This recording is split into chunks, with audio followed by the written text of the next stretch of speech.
Good morning students, I am Mrs. Kayali teaching 10th Maths. Kannan last கிளாஸில் ஒரு 10 questions கேட்டிருந்தேன். கேட்டு அதுக்கு ஆன்சர் பண்ண சொல்லியிருந்தேன். ஃபியூ மெம்பர்ஸ் மட்டும்தான் ஆன்சர் பண்ணியிருந்தீங்க. ரிமைனிங் மெம்பர்ஸ் ஆன்சர் பண்ணனால ரீசன் என்னன்னு எனக்கு தெரியல. திரும்பவும் ரிமைண்ட் பண்ணியிருந்தேன் இது மாதிரி ஆன்சர் பண்ணுங்க அப்படின்னு. அதுக்கும் ஒரு 4 or 5 மெம்பர்ஸ் தான் ரெஸ்பான்ஸ் கொடுத்துருந்தீங்க. சரியா, ரிமைனிங் மெம்பர்ஸ் எந்த ரெஸ்பான்ஸும் இல்லை. நான் ஆல்ரெடி சொல்லியிருக்கேன், உங்களால் பண்ண முடியல அப்படின்னா அதுக்கான ரீசன் எனக்கு கால் பண்ணி சொல்லுங்கள், இன்ஃபார்ம் பண்ணுங்கள் அப்படின்னு. நமக்கு டிசிப்ளின் தான் இம்பார்ட்டன்ட், ஓகேவா? படிப்பு முக்கியம்தான், அதோட டிசிப்ளின் தான் வெரி வெரி இம்பார்ட்டன்ட்.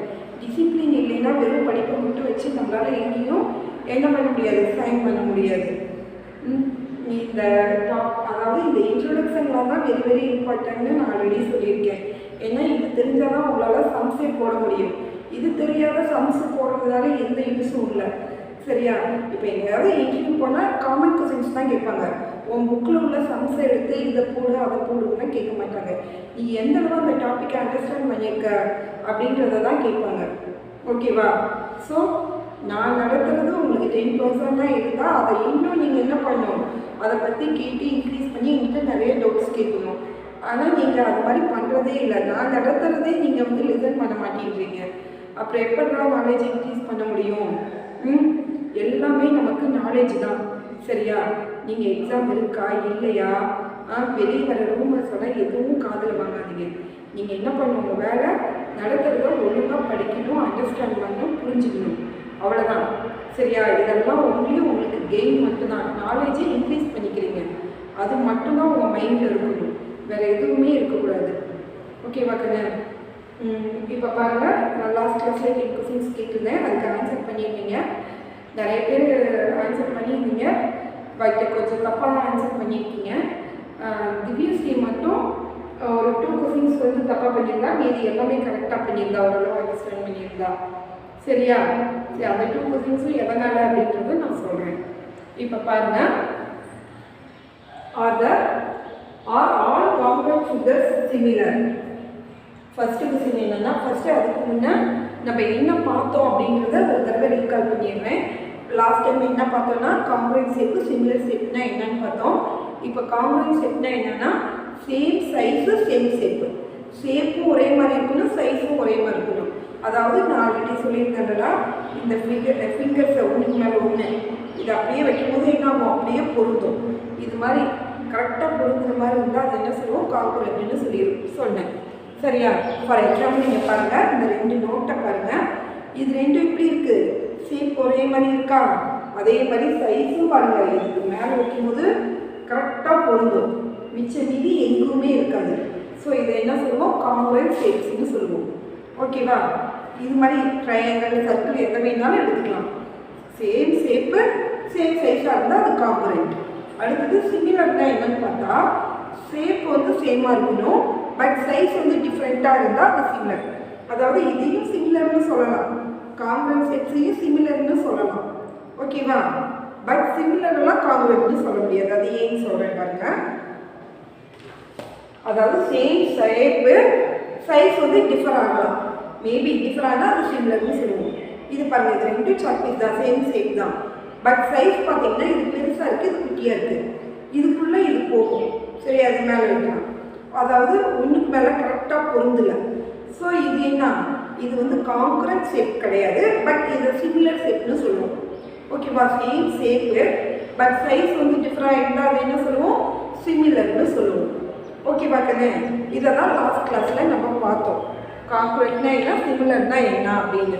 சிமிலர்னா இன்னொன்று என்ன சொல்லியிருந்தேன், 2 ஷேப்பும் ஒரே மாதிரி இருந்து அதே ரேஷியோ ஒரே மாதிரி இருந்தால் அதை சிமிலர், அதாவது ஒன்றுக்குள்ளே ஒன்று, ஒரு ஷேப்புக்குள்ளே இன்னொரு ஷேப் இந்த மாதிரி போகிற மாதிரி இருந்தால் இது சிமிலர்னு சொல்லியிருந்தோம். ஓகேவா? இப்போ கொஸ்டின் பாருங்கள், all congruent figures are similar. கண்டிப்பாக எல்லா காங்கிரண்ட் ஷேப்பும் சிமிலர் தான். அதாவது இது ஒன்றுக்குள்ளே ஒன்று போகுது, இது காங்கிரண்ட்னு சொல்லுவோம், சிமிலர்னு சொல்லலாம். ஓகேவா? ஏன்னா சேம் ஷேப்பாக இருக்குல்ல, ஸோ சேம் ஷேப்பாக இருந்தாவே அது சிமிலர். ஸோ எல்லா காங்கிரண்ட் ஷேப்பும் என்ன, சிமிலர் தான். இது எஸ். ஓகேவா கண்ணு? All similar figures are congruent. இது சிமிலர் ஃபிகர்னு ஆல்ரெடி சொல்லியிருந்தேன்னா இதை கான்கிரீட்னு சொல்ல முடியுமா? ஒன்றுக்கு மேலே ஒன்று வச்சா கரெக்டாக மிச்ச மீதி இல்லாத பொருந்துமா? பொருந்தாது. ஸோ எல்லா சிமிலர் ஷேப்பும் காங்கிரட் கிடையாது. ஸோ இது no. Next all line segment are similar. எல்லா லைன் செக்மெண்ட்டும் சிமிலரா? கண்டிப்பாக சிமிலர் தான்டா. ஏன்னா இந்த மாதிரி லைன்ஸ் போடும். எப்படி லைன் போட்டாலும் இந்த லைன் இதுக்கு மேலே வரும், இது இதுக்கு மேலே வரும். லைன் போட்டாலே அதாவது சிமிலராக தான், ஒன்றுக்கு மேலே ஒன்று. கண்டிப்பாக இதை சைஸ்லாம் என்ன சேம்லாம் என்ன சேமாக தான் இருக்குது. சரியா? ஸோ எல்லா லைனுமே எப்படி இருக்கும்? சிமிலராக தான் இருக்கும். இதுக்கு மேலே இதை வச்சா கரெக்டாக என்ன ஆகும்? உள்ளார பொருந்தும். கரெக்டாக பொருந்துதுன்னா அது காங்கிரீட். அதுக்குள்ளே பொருந்துதுன்னா அது என்ன சொல்லுவோம்? சிமிலர்னு சொல்லலாம். ஸோ இதுக்குள்ளே கரெக்டாக பொருந்தும். அதனால் எல்லா லைன் செக்மெண்ட்டுமே சிமிலர் தான். ஸோ இது எஸ். அடுத்தது are all squares R similar. எல்லா ஸ்கொயரும் சிமிலரா? கண்டிப்பாடா. அதாவது இது பாருங்க, இது 5 சென்டிமீட்டர் ஸ்கொயர்னா 4 sides ஆர் ஈக்குவல் தெரியும். அடுத்தது 3 சென்டிமீட்டர், இதோட சைஸ் 8 சென்டிமீட்டர். ஸ்கொயர் வந்து வேறு ஷேப்பில் நம்ம ட்ரா பண்ணவே முடியாது. இது மாதிரி தான் ட்ரா பண்ணி ஆகணும். ஸோ இந்த ஸ்கொயர் இதுக்குள்ளே போகும், இந்த ஸ்கொயர் இதுக்குள்ளே போகும். எவ்வளோ பெருசாக வந்தாலும் ஒன்றுக்குள்ளே ஒன்று கண்டிப்பாக வரும். இல்லைன்னா கரெக்டாக பொருந்தும். சரியா? மிச்சம் மீதி இருக்கிறதுக்கு வாய்ப்பே இல்லை, வெளியே வரதுக்குலாம் வாய்ப்பே இல்லை. ஸோ இது என்னாகும்? ஒன்று கரெக்டாக பொருந்தும், இல்லாட்டி இதுக்குள்ளே இருக்கும். ஸோ இந்த மாதிரி ஷேப்ஸ் என்ன சொல்லுவோம்? சிமிலர்னு சொல்லுவோம். இதோட எல்லா சைஸ் ஷேப் பார்த்தீங்கன்னா 4 sides ஆர் ஈக்குவல். ஷேப்லாம் ஒரே மாதிரி தான் இருக்கும். ஓகேவா? ஷேப் ஒரே மாதிரி இருந்தால் அது என்ன சொல்லுவோம்? சைஸ் டிஃப்ரெண்டானா அது சிமிலர்னு சொல்லுவோம். ஸோ இதெல்லாம் ஷேப் ஒரே மாதிரி தான் இருக்குது, சைஸ் மட்டும்தான் டிஃபர் ஆகுது. ஸோ ஆல் ஸ்கொயர்ஸ் ஆர் என்ன? சிமிலர் தான். இது எஸ். ஓகேவா கண்ணு? அடுத்தது next all circles R similar அப்படின்னு கேட்குறாங்க. எல்லா சர்க்கிளும் சிமிலரா? அதுவும் அதே மாதிரி தான். இப்போ 5 சென்டிமீட்டருக்கு ஒரு சர்க்கிள் ட்ரா பண்ணோம்னு வச்சுக்கோங்க. இது 5 சென்டிமீட்டர், 3 சென்டிமீட்டர், 7 சென்டிமீட்டர் அப்படின்னா இதுக்குள்ளே ஒன்று பொருந்தும், இல்லாட்டி கரெக்டாக அமையும். ஓகேவா? இந்த மாதிரி சர்க்கிள் வரையும்போது இப்படிலாம், அதாவது நம்ம கட் பண்ணணும்னு நினச்சா தான் கட் பண்ண முடியும். இதுக்குள்ளே வைக்கணும்னு நினச்சா கண்டிப்பாக. அதாவது சைஸ் எல்லாம் ஷேப்லாம் என்ன இருக்குது? ஒரே மாதிரி இருக்குது, சைஸ் மட்டும்தான் டிஃபர் ஆகிருக்கு. அப்போ இது என்ன? இது வந்து சிமிலர். எல்லா சர்க்கிளும் கண்டிப்பாக என்ன சொல்லலாம்? சிமிலர்னு சொல்லலாம். இதுவும் எஸ். அடுத்தது ஆல் ரெக்டாங்கிள் சிமிலர். எல்லா ரெக்டாங்கிளும் சிமிலரா? இது ஒரு ரெக்டாங்கிள், இதுவும் ஒரு ரெக்டாங்கிள் தான். இப்போ ஸ்கொயர்னா 4 sides ஆர் ஈக்குவல். இந்த மாதிரி தான் நம்மளால் ட்ரா பண்ண முடியும். வேறு எந்த மாதிரியும் ஸ்கொயர் ட்ரா பண்ண முடியாது. அதே மாதிரி சர்க்கிளும் இப்படி தான் ட்ரா பண்ண முடியும். ஒன்று சின்னதாக ட்ரா பண்ணலாம், இல்லாட்டி பெருசாக ட்ரா பண்ணலாம், அவ்வளோதான். ஓகேவா? ஸோ இதோட ஷேப்லாம் ஒரே மாதிரி தான் அமையும். ஆனால் ரெக்டாங்கிள் வந்து இதையும் ரெக்டாங்கிள் சொல்லலாம், இதையும் ரெக்டாங்கிள் சொல்லலாம். அப்போ இதோட ஷேப் ரெண்டும் ஒரே மாதிரி இருக்காடா? இது ரெக்டாங்கிள் இருக்குது, இது ரெக்டிகல் வேறு வேறு மாதிரி இருக்குது. ஸோ எல்லா ரெக்டாங்கிளும் என்ன சொல்ல முடியாது? சிமிலர்னு சொல்ல முடியாது. புரியுதாங்க? நீதி ஏன் சிமிலர்னு சொல்லுறீங்க? இந்த ரெக்டாங்கிள் இதுக்குள்ளே வச்சா இந்த மாதிரி கரெக்டாக உள்ளார கரெக்டாக பொருந்தாது. சரியா? ஸோ இது என்ன? இது எல்லா ரெக்டாங்கிளும் சிமிலர்னு சொல்ல முடியாது. இதுக்கு ஆன்சர் நோ. நெக்ஸ்ட் இங்கே பாருங்க, 30 டிகிரி 70 டிகிரி. இதுக்கு ஆங்கிள் கொடுக்கல, அதே மாதிரி இதுக்கும் ஆங்கிள் கொடுக்கல. 70 டிகிரி 80 டிகிரி. இதை நல்லா திங்க் பண்ணி நான் போட சொல்லியிருந்தேன். இப்போ வந்து கிரிட்டீரியா, சிமிலருக்கு கிரிட்டீரியா சொல்லியிருந்தேன்ல, 3 கிரிட்டீரியா இருக்குது. என்னென்ன அப்படின்னு பார்த்தோம்னா எஸ்எஸ்எஸ், எஸ்எஸ்எஸ், எஸ்ஏஎஸ், அடுத்தது ஏஏஏ. ஓகேவா? AA R AA. எஸ்எஸ்எஸ்னா என்ன? 2 ட்ரையாங்கிள் கொடுத்தாங்கன்னா சைட்ஸ் எல்லாம் சேம் ரேஷியோவில் இருந்தால் அது எஸ்எஸ்எஸ். எஸ்ஏஎஸ்னா என்ன? இது ஆல்ரெடி நல்லா சொல்லியிருந்தேன், ஆனால் இதுவும் உங்களுக்கு புரியல. எஸ்ஏஎஸ்னா சைடு ஆங்கிள் சைடு, 2 சைடுக்குள்ள ஆங்கிள் கண்டெயின் ஆகிருந்தால் தான் இந்த கிரிட்டீரியா என்ன ஆகும்? இதாகும். சரியா? இந்த கிரிட்டீரியாவை நம்ம யூஸ் பண்ண முடியும். ஸோ இது என்ன? சைடு ஆங்கிள் சைடு, 2 சைடு வந்து சேம் ரேஷியோவில் இருக்கணும். அந்த 2 சைடுக்குள்ள ஆங்கிள் வந்து கண்டெயின் ஆகிருக்கணும். இப்போ 2 ட்ரையாங்கிள் கொடுத்துருந்தாங்கன்னா 2 சைடு அதுக்குள்ள ஆங்கிள் கண்டெயின் ஆகிருக்கணும். அந்த ஆங்கிள் ரெண்டு எப்படி இருக்கணும், சேமாக இருக்கணும். சைடு சேம் ரேஷியோவில் இருக்கணும், ஆங்கிள் வந்து சேமாக இருக்கணும். ஓகேவா? அடுத்தது ஏஏன்னா ரெண்டு ட்ரையாங்கிளில் சேம் ஆங்கிள்ஸ் இருந்தால் அதை என்ன சொல்லுவோம், ஏஏன்னு சொல்லுவோம். ஓகேவா? நான் சொன்னேன் அட்லீஸ்ட் 2 ஆங்கிள்ஸாவது ஈக்குவலாக இருந்தால் அது சிமிலர் அப்படின்னு சொல்லியிருந்தேன். ஓகேவா? இதில் வந்து சைடோட ரேஷியோலாம் ரெண்டு ட்ரையாங்கிளுக்கும் சைட்ஸ் 3 சைட்ஸும் ரேஷியோ ஈக்குவலாக இருந்ததுன்னா அது என்ன சொன்னேன், சிமிலர்னு சொன்னோம். இதில் வந்து சைடு வந்து சேம் ரேஷியோவில் இருக்கணும், அதுக்குள்ளே ஆங்கிள் கண்டெயின் ஆகிருக்குதுன்னா அந்த ரெண்டு ட்ரையாங்கிளும் சிமிலர். இது வந்து அட்லீஸ்ட் 2 ஆங்கிளாவது ஈக்குவலாக இருந்தால் அது சிமிலர். ஓகேவா? இதுதான் இதோட கிரிட்டீரியா. அதாவது இப்போ பார்த்தீங்கன்னா 2 ஆங்கிள்ஸ் இருக்குது, நம்ம தேர்ட் ஆங்கிளை கம்பல்சரி கண்டுபிடிச்சாகணும். உங்களுக்கு வந்து ட்ரையாங்கிளோட ப்ராப்பர்ட்டி என்னன்னு பார்த்தா 3 ஆங்கிள்ஸையும் ஆட் பண்ணால் 180 வரும். சரியா? சம் ஆஃப் 3 ஆங்கிள்ஸ் வந்து 180. ஸோ இந்த 3 ஆங்கிள்ஸையும் ஆட் பண்ணால் நமக்கு என்ன கிடைக்கணும், 180 கிடைக்கணும்.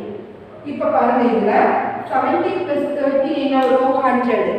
இப்போ நமக்கு மூணாவது ஆங்கிள் என்னவா இருக்கணும், 100 எதோட ஆட் பண்ணால் 180 கிடைக்கும். 80 எல்லாம் ஆட் பண்ணால் 180 கிடைக்குமா? அப்போ இந்த ஆங்கிள் என்னவா இருக்கும், 80 இருக்கும். அதே மாதிரி இங்கே பாருங்க, 70 + 80 என்ன வரும், 150. 150 எதோட ஆட் பண்ணால் 180 கிடைக்கும், 30யோட.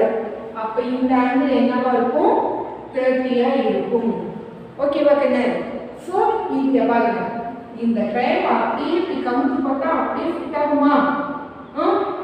ஸோ அப்படியே இங்கே கொண்டு வந்து இப்படி வச்சோம்னா இது 30 வந்துடும், 80 மேலே போயிடும், 70 கீழே வந்துடும்.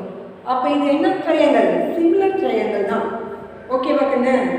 புரியுதா கண்ணு? அதாவது ஆங்கிள்ஸ் இந்த ரெண்டு ட்ரையாங்கிள்லையும் ஆங்கிள்ஸ் எப்படி இருக்குது, ஈக்குவலாக தான் இருக்குது. ஈக்குவலாக இல்லைன்னா தான் நான் சிமிலர்னு சொல்லியிருந்தேன். இப்போ ரெண்டு ஆங்கிள் எப்படி இருக்குது, மூணுமே ஈக்குவலாக இருக்குது. ஸோ இது என்ன ட்ரையாங்கிள், சிமிலர் ட்ரையாங்கிள் தான். இதை கொஞ்சம் திங்க் பண்ணி போட்டிருந்தீங்கன்னா போட்டுருக்கலாம். இதெல்லாம் திடீர்னு திங்க் பண்ணியிருந்தா அவங்களுக்கு என்ன தெரியலன்னா ட்ரையாங்கிளோட ஆங்கிள்ஸ் ஆட் பண்ணால் 180 வருங்கிறது தெரியல. அதாவது லோயர் கிளாஸில் படித்தது மறந்துட்டீங்க. ஓகேவா? ட்ரையாங்கிளோட ப்ராப்பர்ட்டி என்னன்னா ட்ரையாங்கிளோட ஆங்கிள்ஸ் இந்த 3 ஆங்கிள்ஸ் ஆட் பண்ணால் கண்டிப்பாக 180 வரணும். 180 வந்தால் தான் அது ட்ரையாங்கிள், 180 வரலைன்னா அது ட்ரையாங்கிள் கிடையாது. ஓகேவா இருக்குங்க? இப்போ நெக்ஸ்ட் பாருங்க, இது வந்து கிரிட்டீரியா யூஸ் பண்ணுவோம். அதாவது எந்த கிரிட்டீரியா இருக்காங்கன்னா செகண்ட். இப்போ இங்கே பாருங்க, சைடு வந்து இங்கே 3 2, இந்த 3 2ஆல் மல்டிபிள் பண்ணால் 6 கிடைக்குது, இந்த 2 2ஆல் மல்டிபிள் பண்ணால் 4 கிடைக்குது. ஸோ இது என்ன சேம் ரேஷியோவில் தான் இருக்குது, ரெண்டு ட்ரையாங்கிளும் சைடு வந்து சேம் ரேஷியோவில் தான் இருக்குது. ரெண்டு சைடு கொடுத்துருக்காங்க, ஒரு ஆங்கிள் கொடுத்துருக்காங்க. ஆனால் ஆங்கிள் எங்கெல்லாம் கொடுத்துருக்காங்க, இந்த ரெண்டு சைடுக்கும் வெளியே கொடுத்துருக்காங்க. ஆனால் கிரிட்டீரியா என்ன, அந்த ரெண்டு சைடையும் ஆங்கிள் வந்து கண்டெயின் ஆகிருக்கணும். அந்த ரெண்டு சைடுக்குள்ளே ஆங்கிள் இதுக்குள்ளே இருந்துருக்கணும். இதுக்குள்ளே இருந்திருந்தா அந்த 40 இதுக்குள்ளே இருந்திருந்தா இதை என்ன சொல்லுவோம், சிமிலர்னு சொல்லுவோம். பட் இந்த 40 இந்த ரெண்டு சைடையும் தள்ளி வெளியே போயிடுச்சு, இங்கே கொடுத்துருக்காங்க ஆங்கிள். ஸோ இது வந்து சிமிலர் ட்ரையாங்கிள் கிடையாது. ஓகேவா கண்ணு? அந்த செகண்ட் கிரிட்டீரியா இதை யூஸ் பண்ணணும் அப்படின்னா ஆங்கிள் வந்து இதுக்குள்ளே இருக்கணும். இல்லைன்னா அந்த சைடு வந்து இங்கே இருந்துருக்கலாம். அந்த 3 சென்டிமீட்டருங்கிறது 6 சென்டிமீட்டருங்கிறது இங்கே இருந்திருந்தாலும் இது சிமிலர் தான். இல்லைன்னா ஆங்கிள் வந்து இங்கே இருந்திருந்தாலும் சிமிலர் தான். பட் இங்கே வந்து எப்படி இருக்குது ஆங்கிள், இந்த சைடுக்குள்ளே கண்டெயின் ஆகாமல் வெளியே கண்டெயின் ஆகிடுது. ஓகேவா? இந்த ரெண்டு சைடுக்குள்ளே கண்டெயின் ஆகும், அதுவும் கொடுத்துருக்காங்க. இதுதான் வேல்யூ கொடுத்துருக்காங்க. இந்த வேல்யூ கொடுத்துருக்க ரெண்டு சைடுக்குள்ளே கண்டெயின் ஆகிருக்கணும். இங்கே வேல்யூ இல்லாத இந்த இடத்துல வேல்யூவே இல்லை. ஸோ இது ரெண்டுக்கும் கண்டெயின் ஆகிருக்கிறதுனால இது என்ன, நான் சிமிலர். ஓகேவா தானே?